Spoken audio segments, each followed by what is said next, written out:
एक सानो सपना छ, खुसी नेपाल बनाउने योजना छ। नमस्कार नमस्कार नमस्कार, म तपाईँ र मेरो युट्युब च्यानल कञ्चन किड्सबाट लक्ष्मण दियाल, बेलौरी कञ्चनपुरदेखि नेपालको पश्चिम दक्षिण हिस्सालाई अन्य हिस्सासँग जोड्ने यस च्यानल मार्फत म केही विगत, केही वर्तमान र केही भविष्यका कुरालाई छुने प्रयास गर्नेछु। यदि यस कञ्चन किड्सलाई सब्सक्राइब गर्नुभएको छैन भने सब्सक्राइब, सेयर, कमेन्ट र लाइक गरी हौसला प्रदान गर्नुहोला। आज मैले 100 भन्दा बढी आवाजलाई नक्कल गर्न सक्ने एकजना अत्यन्तै प्रभावशाली कलाकार, युवा कलाकार जसले भर्खरै मात्र 18 छुनुभएको छ, दिपेन्द्र ओलीलाई यस कार्यक्रममा निम्त्याएको छु। यहाँलाई म स्वागत गर्न चाहन्छु दिपेन्द्रजी कञ्चन किड्समा। धन्यवाद सर। दोस्रो बेलौरी कृषि पर्यटन तथा सांस्कृतिक महोत्सव 2076मा सबैभन्दा प्रभावशाली कलाकारमध्ये एकजना तपाईँ बेलौरीमा दोस्रो पटक आउनुभएको छ। कस्तो लागिरहेको छ? एकदम खुसी नै अनुभव भयो। एकदम रमाइलो। यो एकदम के अरे यतातिरको यो हाम्रो सुदूरपश्चिमको एउटा पहिले यो कञ्चनपुर जिल्लाको पूर्व सदरमुकाम पनि होइन, प्लस यतातिरको दर्शकहरू हेर्दाखेरि, अडियन्सहरू हेर्दा पनि एकदम सभ्य अडियन्स, कलाकारलाई अत्यन्त माया गर्ने अडियन्स। अनि त्यसै गरी यतातिर अन्य धेरै मेला महोत्सवहरू भन्दा अलि विशेष, अलि अन्य मेला महोत्सवको तुलनामा पनि अत्यन्तै धेरै अडियन्सको सहभागिता हुँदा यो ठाउँमा आउँदा पहिला पनि आइयो र अहिले पनि आउन पाउँदा एकदम खुसी लाग्यो। अनि 100 भन्दा बढी आवाजहरूलाई मिमिक्री गर्नुहुन्छ। मिमिक्री आर्टिस्टका रूपले निकै ठाउँ घुमिसक्नु भएको छ कलिलो उमेरमा। के छ राज, के छ यसमा? कि तपाईँ केले प्रेरित हुनुहुन्छ यति धेरै आवाजहरू कसरी, के भन्नु न? अब यो चाहिँ पहिले चाहिँ मैले यो विशेष त म पहिला रेडियोमा काम गर्थेँ। हजुर। पहिला स्थानीय रेडियो कैलालीमा काम गर्दा गर्दा चाहिँ मैले त्यहाँ कमेडी कार्यक्रम गर्दा गर्दै त्यसमा चाहिँ मैले त्यहाँ अलि कमेडी कार्यक्रम गर्दा क्यारिकेचरहरू पनि गर्नुपर्ने हुँदा चाहिँ मैले क्यारिकेचरहरू गरेँ। र क्यारिकेचर पनि यस्तो तरिकाले गर्ने सोच आयो कि मेरो अन्य व्यक्तिहरूभन्दा अलि फरक र अलि धेरै अलि एक्स्ट्रा खालको गर्दा चाहिँ ठिक होला। अरूले गरेको हुन त हामी अरूकै हेरेर क्यारिकेचर त पहिला मनोज गजुरेल, साङ्बे शेर्पादेखि लिएर अन्य कलाकारहरूकै उहाँहरूले पनि गर्नुहुन्थ्यो, उहाँहरूले नै क्यारिकेचर गर्नुहुन्थ्यो भनेर हामीले गऱ्यौँ। तर उहाँभन्दा उहाँहरूले नै गरेको चिजभन्दा अलिक डिफ्रेन्ट खालको, अलिक फरक खालको, अलिक धेरै खालको चाहिँ गरौँ भन्ने सोच्ने चाहिँ मैले बढी नै अनि धेरै नै गरेँ। अनि चाहिँ सुरुमै एउटा क्यारिकेचर भन्ने या मिमिक्री भन्ने आवाजको नक्कल एउटा कुनै राखिदिनु न, सबैभन्दा आफूलाई मनपर्ने। अब धेरै मन पराउनुहुन्छ आदरणीय दर्शक श्रोताबिनहरूले। तर यहाँ चाहिँ म जुन पहिलोपटक सिकेको क्यारिकेचर बिबिसी नेपालको टोन बजाउन चाहन्छु। यो अलिक एक्स्ट्रा खालको पनि हो मेरो। हजुर हजुर। च्याङ्बा हे च्याङ्बा डम्फुले आज के भन्छ जाउँ फेरि नाच, यो नागबाट बज्छ। हजुर।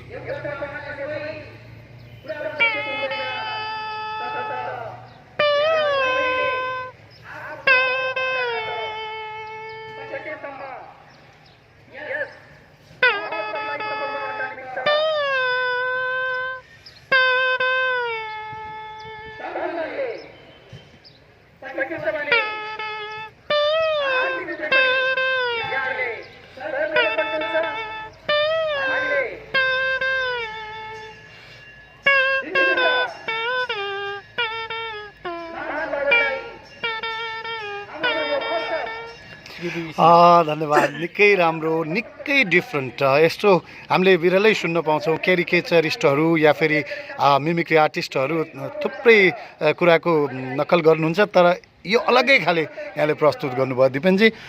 अब बेलौरीको लागि के स्पेसल कोसेली लिएर आउनुभएको छ? पोहोर साल निकै प्रभावित गर्नुभयो दर्शकहरूलाई अनि रेडियोमा श्रोताहरूलाई पनि, र यसपालि के स्पेसल अझ थप केही ल्याउनु भएको छ कि? यसपालि स्पेसलहरू छ, धेरै छ। मेरो बाजाहरूको पनि छ। अनि कन्टेन्टहरू नै अहिले विशेषमा कन्टेन्टमै ध्यान दिने हुनाले जस कन्टेन्टहरू पनि छ मेरो। र अहिले आँखाले बेलुन पुग्ने जुन संसारमा पहिलोचोटि गरेँ मैले, यो आँखाले बेलुन पनि फुक्ने छु यसपालि। यो संसारमै पहिलो पटक एकदम आँखाले नै बेलुन फुक्नुहुन्छ? यो आँखा त निकै सक्कली आँखा या फेरि यो त गजबकै आँखा पाउनु भएको रहेछ। गड गिफ्टेड नै भनौँ न हजुर। अलिक गाह्रै छ गर्नु त तर पनि म प्र्याक्टिस अति धेरै मिहिनेत गरेर नै सफल भएको आज एकैछिनमा यहाँले चाहिँ यहाँनिर कार्यक्रम प्रस्तुत गर्दै हुनुहुन्छ बेलौरीमा होइन भनेपछि यहाँको अर्को कार्यक्रम फेरि आगामी बुधबार 27 गते पनि निकै रोचक कार्यक्रम रहने र फुल फ्लेज्ड फर्ममा एकदमै मजाले प्रस्तुत गर्नुहुन्छ भन्ने हामीले अनुमान गरेका छौँ। यसका लागि शुभकामना छ। धन्यवाद छ। अनि दिपेनजी नेपालको विभिन्न कुनामा घुम्दै हुनुहुन्छ, कहाँ कससँग भ्रमणमा हुनुहुन्छ यो कलाकारिताको क्षेत्रमा रहेर? अहिले नेपालको प्राय पश्चिमाञ्चल, मध्यपश्चिम र सुदूरपश्चिमको प्राय सबै जिल्लाहरू कार्यक्रम गरिसकेँ होइन। हजुर। त्यसपछि अहिले प्राय अब कलाकारहरूसँग पनि भेटघाट भइसकेको छ लगभग महानायक अनि राजेश हमाल गाई लगायत हाम्रो निखिल उप्रेती अनि विभिन्न अहिले चर्चित गायिकाहरूसँग पनि मेरो एकदम जस उहाँहरूसँग स्टेज सेयर गर्ने मौकाहरू पनि पाएको छु। हजुर। अहिले चाहिँ जे भए पनि कार्यक्रमहरू भइरहेछ अनि अलि नयाँ कन्टेन्टले पनि भूगोल अनुसारको चाहिँ प्रस्तुति पनि दिने प्रयास चाहिँ गरिरहेको छु मैले। हजुर। अनि मैले अघि पनि भने जस्तो बलुन फुक्ने भन्नुभयो आँखाले लगायत अन्य जस्तो नेताहरूमा या कुनै आर्टिस्टको नै मिमिक्री गर्नु पर्यो भने कसको गर्न रुचाउनुहुन्छ? यसो एउटा अब हाम्रो शिवहरि दाइको गरौँ न, मुखान जस्तो अलिक खालकै हो। हजुर। मुखान जस्तो ल होइन अब छैन यो बेलौरीको चाहिँ यो कञ्चनपुरको बेलौरी चाहिँ म छेउमा चाहिँ यहाँ मुन्द्रेलाई पनि बोलाएको छया छपकेको प्रमोसन पनि गर्नु पर्यो, यहाँ भएका मान्छेहरूको पुक्क मुखा पनि हान्नु पर्यो भनेर मुन्द्रेलाई नि बोलाएको। मुन्द्रे मुखा हान्नु जस्तो त आज चाहिँ कहाँ मुखा हान्नु यहाँ, अब उतातिर चाहिँ मजाले कन्सर्टमै हान्ने अझै हान्नु छ भनेर चाहिँ उता झापातिर गइहाल्यो। म चाहिँ यहाँ बेलौरीमा आएर चाहिँ मुखा हान्नु जस्तो पर्ने भयो क्या, त्यही भएर हल्का गाह्रो भएको छ, अरू त खासै त्यस्तो गाह्रो छैन। धन्यवाद। दिपेनजी कति जति आवाज चाहिँ मिमिक्री गर्नुहुन्छ? मैले त 113वटा। 113। पछिल्लो पटक आउँदा 103 भन्ने सुनेको थिएँ, यसपल्ट 10 थप्नु भएको छ। हजुर। बढाइरहेको छ तर कस्तो भने म 81 अब 30-40वटा नक्कल बढ्यो भने चाहिँ क्यारिकेचर मिमिक्री बढ्यो भने त्यसलाई चाहिँ फेरि म गणनामा राख्ने छ आफ्नो आवाजको। हजुर। अनि अर्को एउटा कुनै मिमिक्री? हजुर, मोटुपा एकदम बच्चाले पनि साह्रै रुचाउनुहुन्छ र हाम्रो यो च्यानलको नाम पनि कञ्चन किड छ है। ठिक छ, एकदमै सुहाउँछ यहाँनिर। अरे बड़े भैया खाली पेट दिमाग की बत्ती नहीं जलती, अरे पतलू इधर आओ, किड्स नामक यूट्यूब चैनल को लाइक करो, सब्सक्राइब करो, कमेंट भी करो, अरे जय हो, जल्दी आओ। फिर यताबाट आउँदा चाहिँ घसिटारा भन्ने कि उड़ियामा पहली बार मैं अपने 20 साल के तजुर्बे में ये मोटू जैसा आदमी देख रहा हूँ। फिर यताबाट जोनको टिम भन्ने छ कि जोन। अरे जॉन बनेगा डैन, जॉन बनेगा डैन, मुझे रोकेगा और पकड़ेगा कैन, मुझे रोकेगा और पकड़ेगा कैन। फिर यताबाट आउँदा इन्सपेक्टर सिंह, आइयो म जोन तुझे नहीं छोड़ूंगा, आइयो म नेपाल माँ की कसम, आइयो म बेलौरी की कसम तुझे नहीं छोड़ूंगा, आइयो म किन हो जाता है, आइयो म ढिच्या हूँ या भन्ने छ।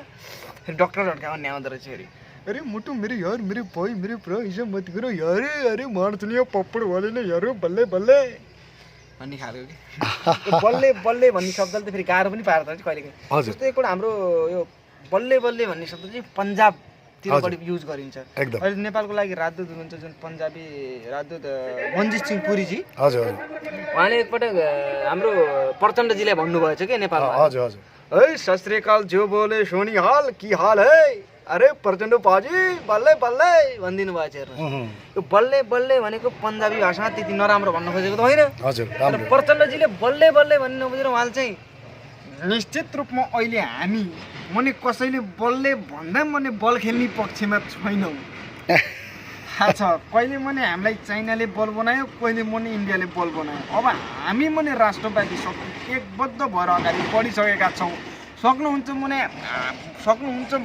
हामीहरूसँग मने बल खेल्न आउनुहोस् हामी सिङ्गल मजाले भेटिन्छौँ भन्नुभएको थियो निकै रोचक निकै रोचक भाषा नहुँदाखेरि हजुर त्यसो फरक पर्यो फेरि उहाँ पन्जाबीजीले फेरि शेरबहादुर देवाजीले पनि भन्नुभएको थियो हजुर है कि हाल है शेरबहादुर बाजे तँ सिगरेट हो भनिदिनु भएको छ अब त्यो पन्जाबी भाषामा तँ सिगरेट हो भनेको तिमी महान हौ भनेको हजुर तर देवबाजीले चाहिँ तँ सिगरेट हो भनेन भने त के भन्नुभएको थियो उहाँ त तँ सिगरेट हो भन्ने उहाँ त सिगरेट हो भनेको उहाँ त तँ सिगरेट हो खाने सिगरेट हो भने खाबाट सिरोस भइरहेको यो पागल खाबाट पन्जाबी बोला खाबाट सिरोस भइरहेको छ 2 दिनदेखि बिडी र चुरोट पनि खानाबाट खाबाट सिरोस भइरहेको छ मान्छेले अब चाहिँ अस्ति एउटा बिडी खालाको त्यही बेला आर्जोले खोसेर फाल्दै बरु तसँग छबाट सानो ठुलो चुरोट दिँदा भाइ निकै स्पष्ट बोल्नुहुन्छ यति धेरै आवाज यो निकै रोचक छ निकै ठुलो कलाले यहाँले पाउनु भएको छ के छ योजना अलि माथिल्लो स्तरमा कुनै रेकर्ड कायम गर्ने या गिनिज बुकतर्फै पनि जान्छु भन्ने केही प्लान बनाउनु भएको छ एकदम गिनिज बुक अफ वर्ल्ड रेकर्डमै मैले संसारमै सबैभन्दा बढी आवाज निकाल्ने व्यक्ति प्लस आँखाबाट बेलुन फुक्ने व्यक्तिको रूपमै मैले गिनिज बुकमै अब लगभग यो इन्डियाको मुम्बईमा जाने प्रोसेसको लागि प्रोसेस भइरहेछ एकदम शुभकामना छ दिपेनजी धन्यवाद छ र यहाँलाई त म एउटा धन्यवाद व्यक्तिगत रूपले पनि दिन चाहन्छु कि यति कलिलो उमेरमा आफ्नो परिवार यहाँले आफ्नो कलाकारिताको क्षेत्रबाट आफै चलाउनु भएको छ सबै रिस्पोन्सिबिलिटी आफ्नै टाउकोमा लिनुभएको छ है त्यही अब अहिले त त्यस्तै छ भनौँ न सर एकदम अब यो कलाकारिताबाटै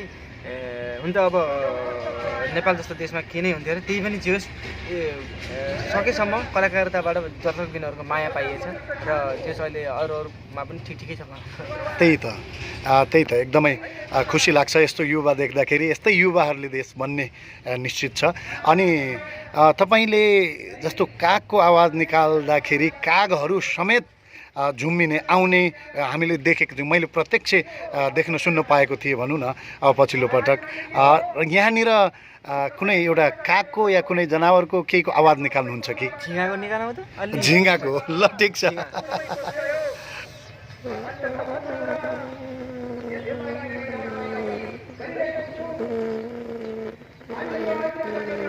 झिँगा घोडाको पनि निस्किन्छ हजुर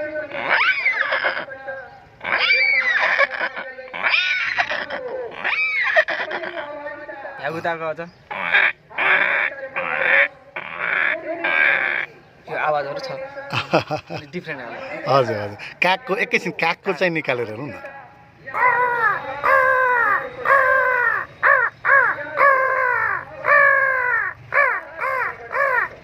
यो खालको हुन्छ दुःख पर्दाको चाहिँ यस्तो हुन्छ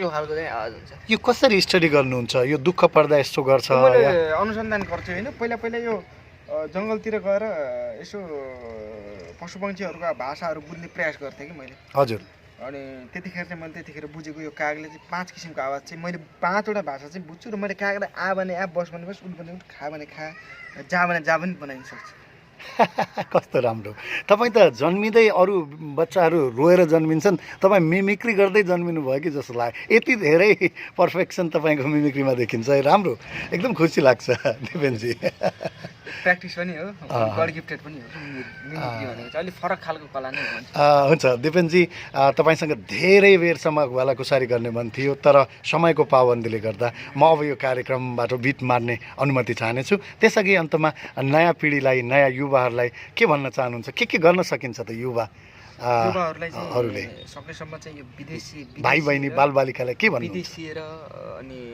के अरे नेपालमै बसेर केही छैन भन्ने कन्सेप्ट नराख्नुहोस् अध्ययन गर्न नछोड्नुहोस् पढ्नुहोस् यो क्षेत्रलाई पनि अगाडि बढाउनुहोस् र जे जस्तो भए पनि सबैभन्दा जे क्षेत्रमा लाग्नुहुन्छ एकदमै लगनशील भएर लाग्नुहोस् भन्न चाहन्छु हजुर एकदम लगनशील भएर लाग्यो भने एकदमै सफलता प्राप्त हुन्छ भन्नुहुन्छ एकदम अनि अन्तमा कञ्चन किड्सलाई सब्सक्राइब लाइक कमेन्ट सब्सक्राइब वात्तै बढाइदिनु होला किनभने हाम्रो सर अत्यन्तै नयाँ रोचक भिडियोहरू त हान्नु नै हुन्छ र मैले पनि एकदम हेरिरहेको हुन्छु सरको यो कञ्चन किड्स युट्युब च्यानल र हजुरहरूले पनि उहाँको च्यानललाई लाइक कमेन्ट सेयर र सब्सक्राइब गरिदिनु होला नयाँ अनि रोचक भिडियो हेर्नको लागि र अन्त्यमा हजुरले पनि मेरो अन्तर्वार्ता लिनुभयो, हजुरप्रति विशेष आभार प्रकट गर्न चाहन्छु। एकदम आभार प्रकट गर्न चाहन्छु यस कञ्चन किड्सका तर्फबाट।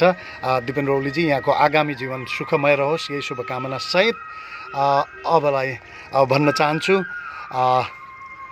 देश सुन्दर बनाउनु छ, सफल बनाउनु छ, सभ्य बनाउनु छ।